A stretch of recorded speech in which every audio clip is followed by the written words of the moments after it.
are going to study about the states of matter. Fine.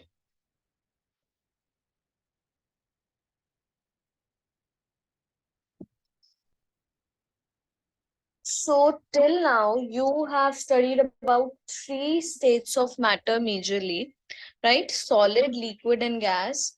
And in class 9th, we are going to introduce you 2 more new states of matter. But then before that, we have to start with these 3 basic states of matter, which you must have already studied at some point of time, right? So let us start with the discussion. Do you and also before I start, I will just introduce you to a few terms which you may be knowing and may not be knowing.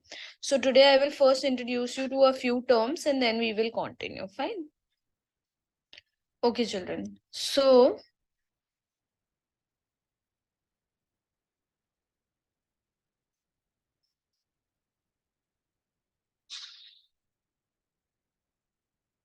hmm,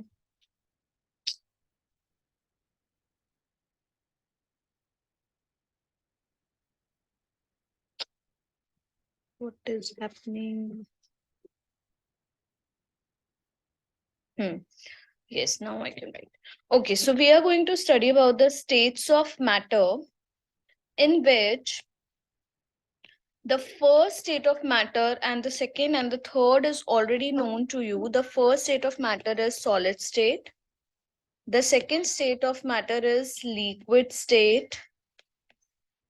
And the third state of matter is gaseous state, which you have already heard about at least at some point of time.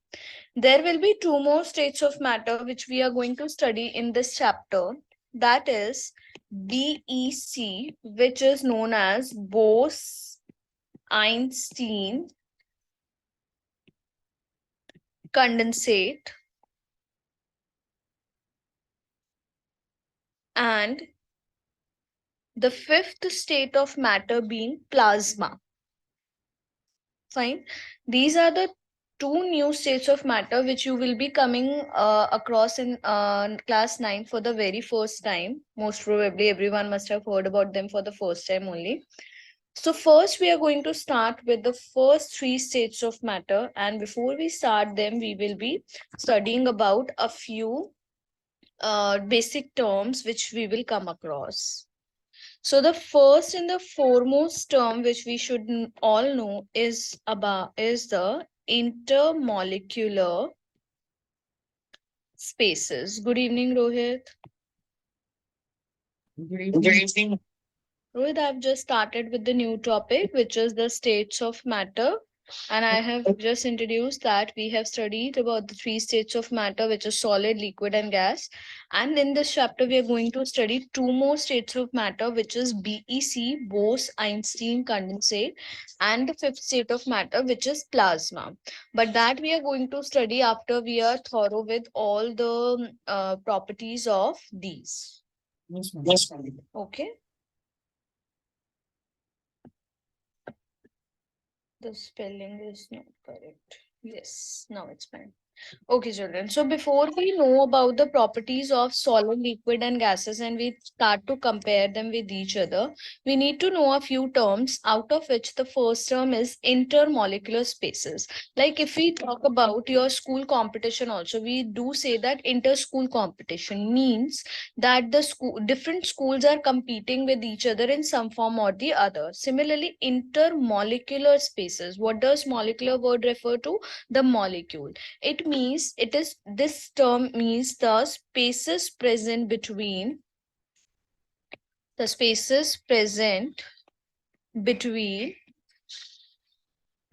different molecules. Yeah, just write it this way, that the spaces present between the molecules of an atom is known as the intermolecular spaces, right? And then there is another term which is known as intermolecular forces of attraction. Intermolecular forces of attraction. So what is intermolecular forces of attraction? It is the force of attraction which is present means the force which holds the different molecules together. The force that holds different molecules, or not just different, they could be same also. So which holds molecules together. Fine.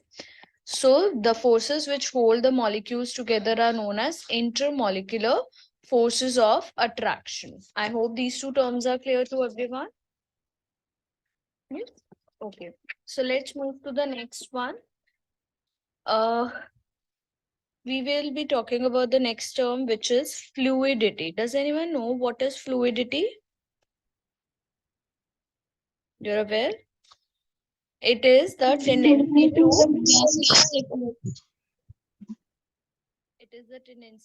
flow. Any substance which has the tendency to flow is considered to be fluid in nature. Now we are going to start with the comparison of the solids, liquids, and gases. For that, first and foremost thing is we will see the atoms of solid, liquid, and gases. So you are already aware that the atoms or the molecules of solids are very closely packed, or they are very close to each other, whereas in liquid they are a little far apart, and if you talk about the gases, then they are very far apart from each other. So solids are the ones which have very closely packed particles. Liquid are the one in which the particles are a little closer to each other, and in the gases the particles are very far apart from each other. Clear, everyone? Children, next very important thing for you to remember about and not getting confused about the force of attraction or spaces is that I'll give you a very basic example which you can relate in your everyday life also. Children, if you and your best friend, they are in the same class, for example, then your bonding will be very strong. You will have closer attraction, you will be meeting each other more, you will be having more time with each other, so there will be a lot of attraction amongst both of you. But if you and your best friend is shifted to a or we may say that if the teacher makes you and your best friend sit at the same seat in the class, then that particularly bond will be representing solids, you and your best friends. Why? Because since you are so close to each other, you are sitting together, means you are able to bond with each other, you have very strong forces of attraction. But then if you and your best friend are asked to sit at the first and the last bench, then in that case you will have some distance from each other. During the lunch break only you will be able to meet, only during the games you will be able to meet, or only when the teacher is not around you will be able to meet, right? In that case you and your best friend will be acting like liquids because you will have some spaces amongst yourself. Whereas if we shift your best friend to a different section, if your teacher shifts your best friend to a different section only, then what is the possibility? That you are very rarely able to meet, then you are not able to interact, then that means that the particles, means you people, are very far apart from each other, and you people tend to behave as gases. Clear, everyone? So you have to remember, if your best friend is sitting along with you, you behave as solids and you have very strong attraction and very strong bonding with each other.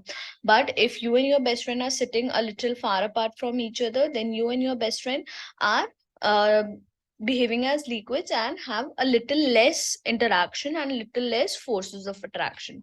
Whereas if at all you and your best friend are in different sections, then you have very little negligible interaction, and therefore you tend to behave as gases. Clear, everyone? Any doubts still here? Pranav and Purujit, please turn on your videos. Yes. And Purujit, So basically, solids are close and liquids are a little far, but gases are really far. yes. And also, another important thing is we will be using some terms while I start giving the definition, the difference between all the three sets of matter. Like we would be saying that it is intermediate in case of liquids. What does this word intermediate means? Means neither it is as large or less than solids, nor it is as large or less than the gases. Means it is in between. Intermediate word means in between solid and gases. Clear, everyone? So let us start with some properties of solids first. So properties of solid state. So the first property of solid is that solids possess rigidity. Possess rigidity. Does anyone know what does the term rigidity means? Ma'am, they're very strong. They don't break apart. Okay. It actually, the correct meaning is that the tendency of any substance to maintain its shape even when the outside forces applied to it. Okay. So they maintain their shape even when the forces applied. They maintain their shape when outside forces applied. I hope this is clear, everyone. Then next is, which you are already aware, that solids have definite shape and definite volume. Definite shape and definite volume. Then the third very important property is, I would like to, any of you to explain this property to me. I'm just writing and you can explain that to me. Solids do not possess the property of diffusion. Who will tell me what was the definition of diffusion, because I explained twice in the previous class. Ma'am, can Harshit, you may go ahead and tell me. ma'am, diffusion means moving of particles from high concentration to low concentration. One more definition, who can tell me? Purujit, can you tell me? I gave one more definition. This is one and it is correct also. Do you know, Purujit? Ma'am, I was absent on that class. I didn't join for like 2 classes in the beginning.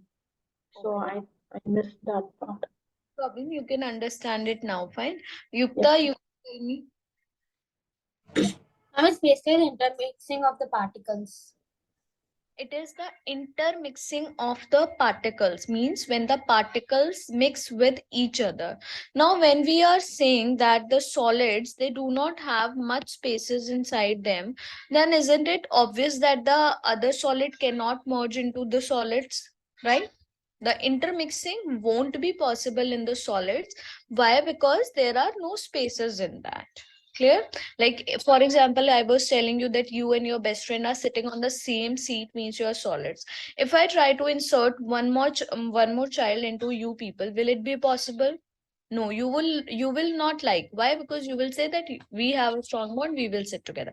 Whereas if we talk about the liquids, you and your best friend are sitting at the last seat, and if we try to insert a few children in between you guys, then it is very much possible in the class, right? So the solids do not possess the property of diffusion. Any doubt in the property? These were a few basic properties of the solids. Also, I'll mention one more property. Solids have maximum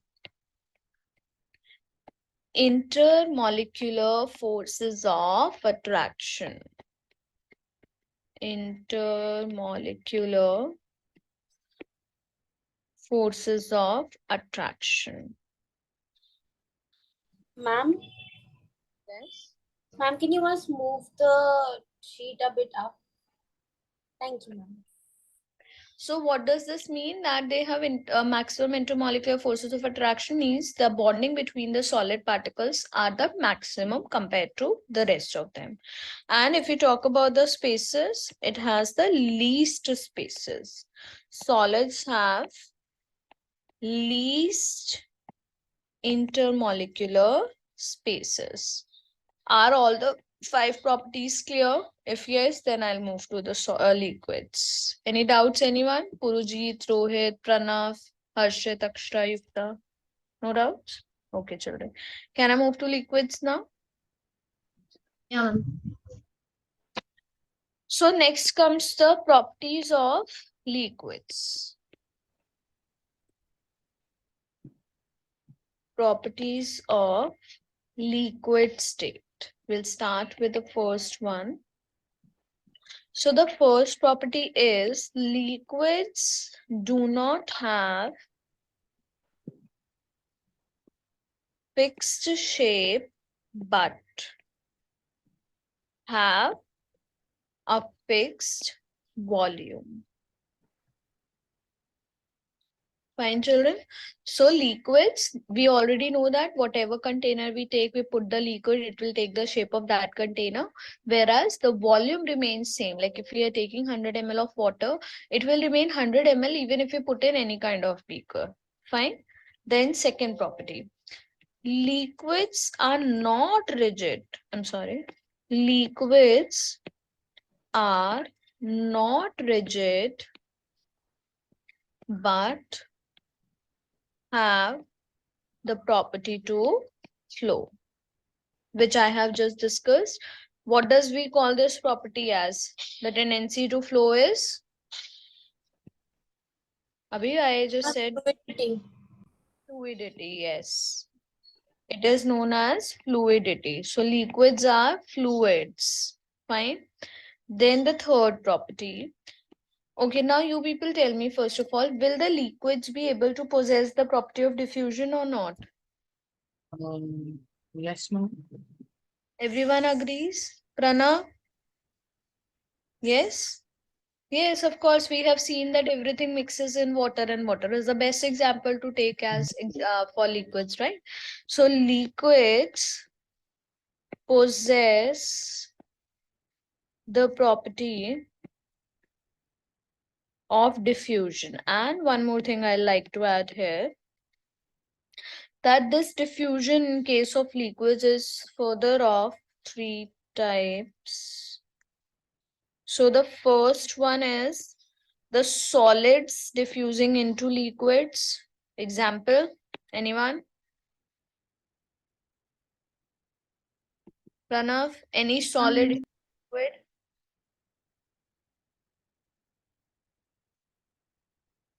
Pranav, turning off the video means you are seeing from somewhere else.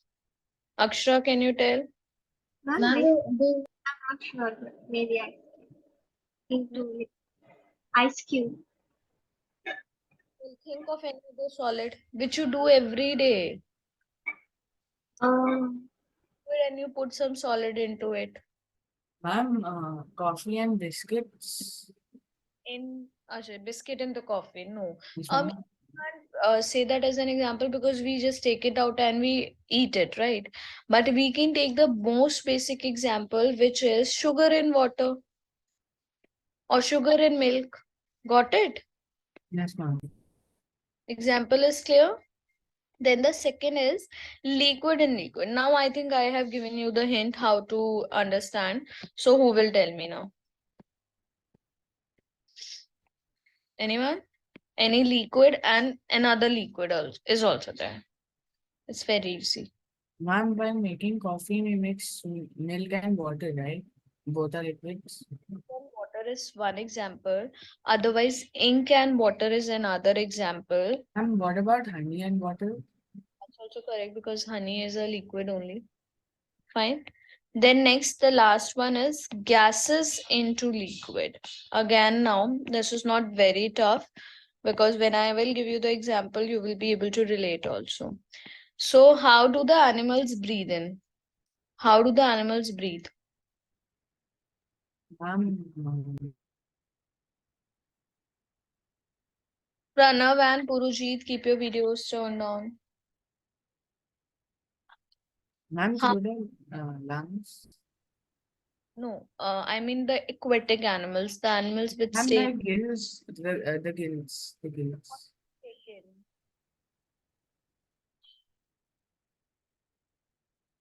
Ma'am, they breathe through their gills, right? If you talk about fishes.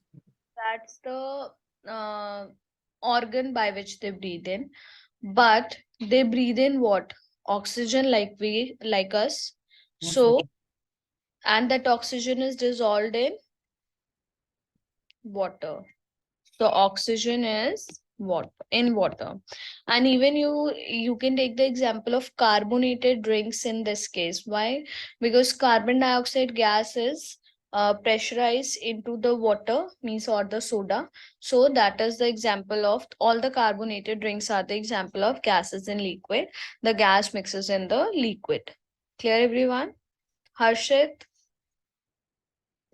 Yeah, ma'am. clear? Any doubts still here? No, ma'am. Anyone else?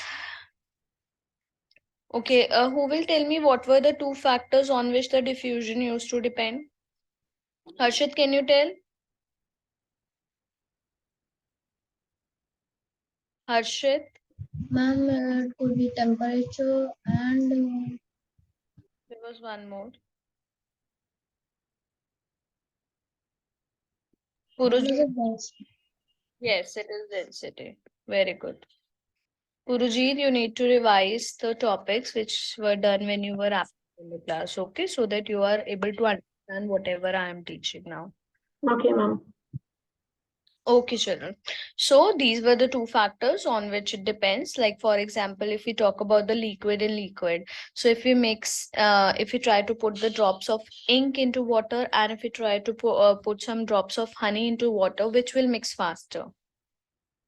Ma'am, ink as the honey will settle, will Then, not so allow the water. Yes, ma'am. liquids they diffuse lesser, whereas the lighter liquids diffuse faster. Okay.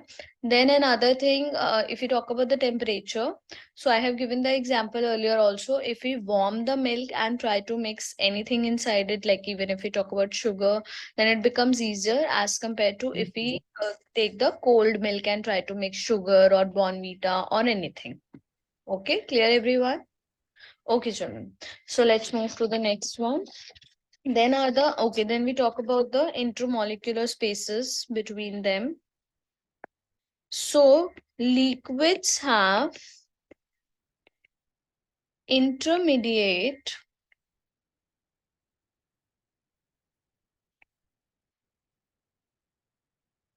intermediate forces of attraction, means less than solids and more than gases. Clear, everyone? Ma'am, like you gave us the example of the friends who sit away from each other, right, in the same row. Yes. And the liquids have again intermediate spaces, means what? Intermediate force of attraction means intermolecular force of attraction. Intermolecular force of attraction. Similarly, liquids have intermediate intermolecular spaces, means more than solids. The space between the liquid particles are more than solids but less than gases. Any doubt still here? I hope this is all clear. Purujit, Pranav, Harshit, Rohit, Yukta, Akshra. Any doubts, children? Okay. So let's move to the properties of gases now. So next are the properties of gases.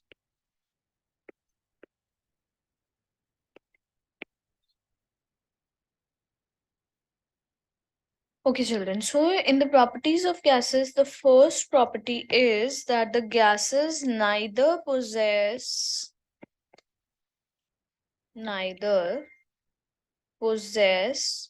a definite shape nor a definite volume. Means gases neither have a definite shape nor do they have any definite volume. The next, gases have maximum fluidity, means if we even if we spray the perfume, it has a tendency to go spread as much as possible.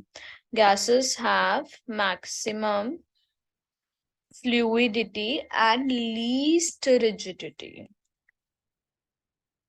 Least rigidity. And then third property is gases are highly compressible. Means if we put the pressure from outside, then gases are the ones which we will be able to push. Otherwise, the solids and liquid have very less. For example, I'll show you a video also. For example, if we take the syringe, the injection syringe, which we have, if we take 3 syringes, in one we put some sugar, then in the second we put some water, and in the third we put some, we let it be, we don't put anything, air is there. And we put a rubber cork at the end so that nothing flows out of it, right? And then we take the piston and we try to press the piston in all the three. Then in case of solids, we will not be able to press even a little bit, but in case of liquids, we will be able to press a little of it, and in the case of gases, we will be able to press the whole of it, which shows us that the gases are highly compressible. On applying the pressure, they get compressed. So I'll just quickly complete the property and then I will show you the video related to this, or let us see and then I will write.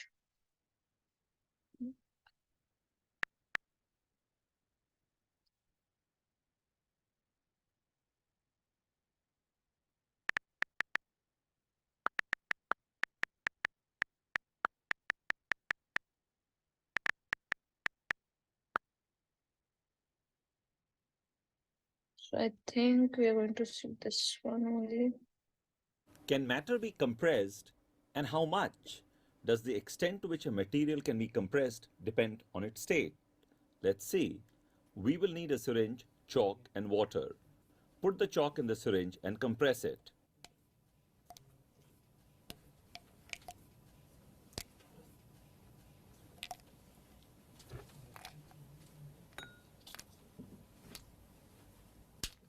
It does not compress. Now take in water.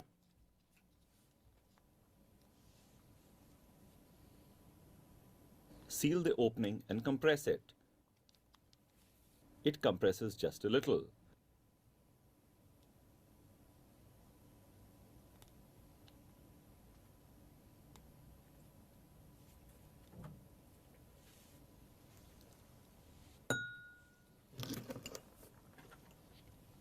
Now take in air, seal the opening and compress it. It compresses the most.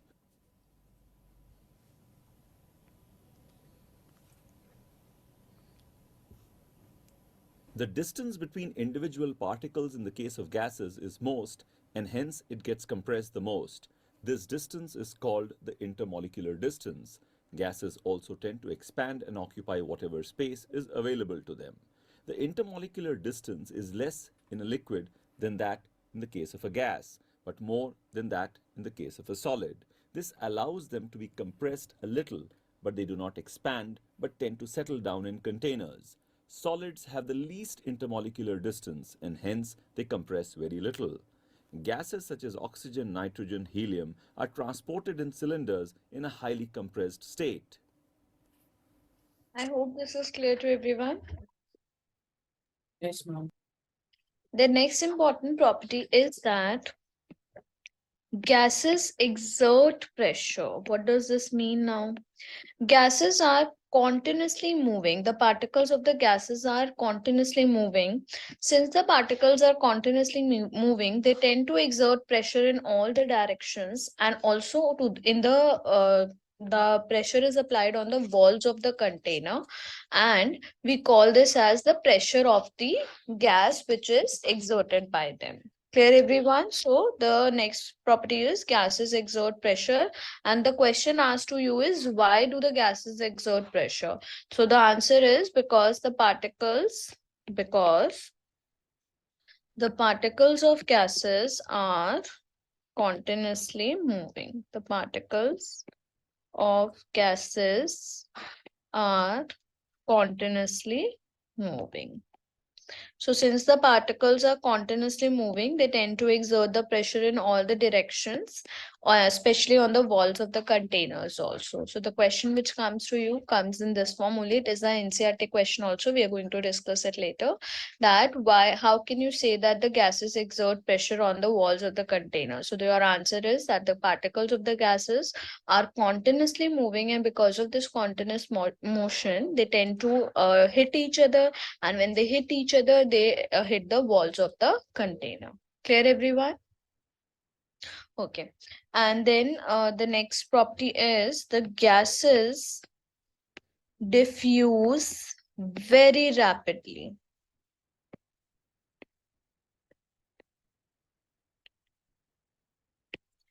So what happens is the gases, if two gases are taken in two different cylinders, we take a cylinder which is kept straight and we take another cylinder which is kept inverted, and there is a lid in between these two. When we remove this lid, the gas which is there in the upper container and the gas which is there in the lower container, they will diffuse with each other, they will intermix with each other, and we will be able to observe that the diffusion has taken place very, very rapidly in case of gases. Fine. So I will just show you one more video related to this. So diffusion in gases we are going to see.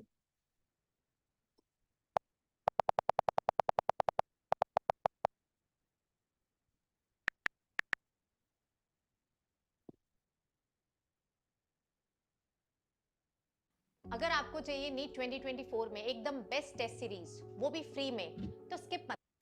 In this lesson, we are going to learn about diffusion of gases. This will help you to understand how gases behave and also explain why smells spread.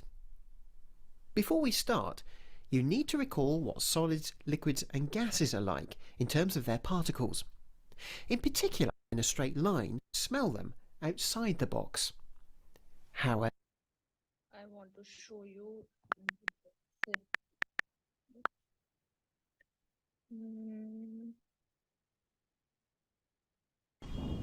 The particles in a gas move randomly on all directions. This helps to explain why diffusion takes place in gases. Let us proceed. Soak a piece of cotton wool in ammonia solution, and this provides ammonia gas. Also, soak a piece of cotton wool in hydrochloric acid solution. This provides hydrogen chloride gas. Now plug these two cotton wools in two ends of a hollow glass tube. Cork both the ends, and you will notice that in less than a minute, a white ring begins to form. This white ring is in fact a dense white solid formed by the diffusion of two gases, ammonia and hydrogen chloride. Did you notice that the white ring is formed closer to the hydrogen chloride end? So can you tell which gas traveled faster? Is it ammonia gas or is it the hydrogen chloride gas? That's true, it's ammonia gas. The distance between the cotton wool soaked in ammonia gas and the dense white ring is greater than that between the cotton wool soaked in hydrochloric acid and the dense white ring. From this experiment, we can conclude that ammonia gas covered a greater distance inside the tube. So I hope this was clear. Like if you talk about the mixing of two gases, the another important thing which we need to know is that the gases which tend to mix with each other, all the gases have their own densities. So the one which has lesser density will move faster, and the one which has more density will move slower. So similarly, in the experiment, we got to see that the ammonia gas traveled faster and reached near the hydrochloric acid gas. So that is why the ring which formed, the product which formed, it was near to hydrochloric acid gas, because ammonia traveled towards hydrochloric acid. Clear, everyone? Any doubts, children? And another important example of the diffusion in the case of gas is the aroma means smell. Hot cooked food. Clear, children? Aroma means.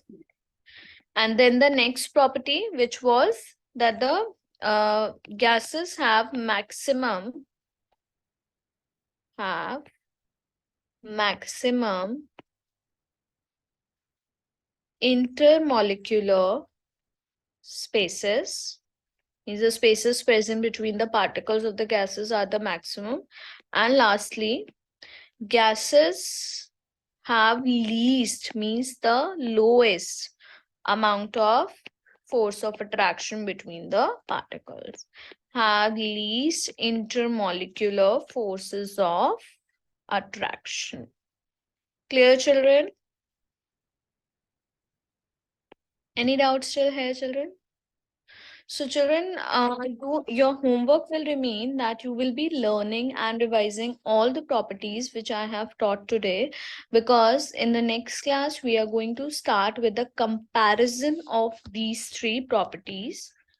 Comparison, I'll just write the heading and I'll provide you with the table in which the comparison is there. Comparison of properties of states of matter. 3 states of matter, actually. 3 states of matter. So even if you don't revise, then on Wednesday when I have the class, there is no point. I'll only have to make you revise each and everything. So I request you all to revise all the properties which have been taught today, so that in the next class you're all able to understand the comparison between all the properties. Clear, everyone? Fine, children. So I'll see you all on Wednesday. Do revise. I'll post the PDF also, and I'll see you all on Wednesday. Fine, children? Have a good day, everyone. Bye, beta. Ma'am. Bye, ma'am. Bye.